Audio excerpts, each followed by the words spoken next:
ఈ నెంబర్తో నెట్ పెట్టచ్చు చూడు. అది పెట్టిన నంబర్ చెప్పండి. చెప్పండి సార్. సార్ ఈరోజు ఎలక్షన్స్ మే 13. ఎవరికి వేశారు ఓటు? ఫ్యాన్ గుర్తుకి ఏం చేయడానికి ఇస్తాం. ఆయమ జన్మస్థలం మా ఊరే కదా, శిమలాపల్లె కదా. కాదు సార్, అసలు జగన్మోహన్ రెడ్డి ఏమి చేయట్లేదు అనేసి చాలా మంది మాట్లాడుతున్నారు కదా. ఏమి కాదు, లబ్ధిదారులు ₹1,00,000 పథకాలు తింటారు. ఆయన ప్రజలకు రుణపడి ఉండేది కాదు, ప్రజలే ఆయనకు రుణపడి ఉన్నాడు. తండ్రి లేని మనిషి, అబ్బాను పోగొట్టుకున్నాడు.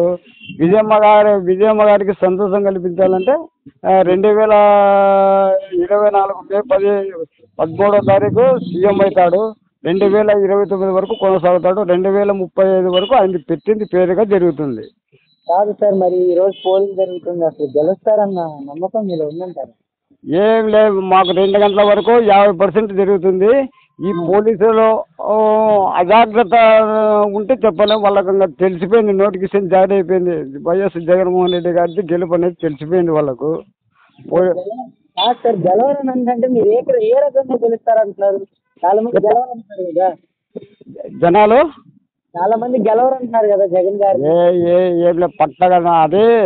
ఎందుకంటే వాళ్ళ మంచితనము, వాళ్ళ తండ్రి గారు మంచితనము, ఈయన కూడా ప్రజలకు రుణపడి ఉన్నాడని చెప్తున్నాడు స్టేట్మెంట్. ప్రజలే ఆయనకు రుణపడి ఉన్నాడు.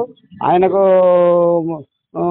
ప్రజలే ఉన్నారు కాబట్టి ఇప్పుడు ఆటోమేటిక్గా మీకు 2035 వరకు మళ్ళీ ఆయన ఇప్పటికే ఆయనకు 50% హోప్స్ ఉంది. తెల్లవారున 6 గంటల నుంచి 2 గంటల వరకు మనకు వైఎస్ఆర్ పార్టీ వాళ్ళకు గలాట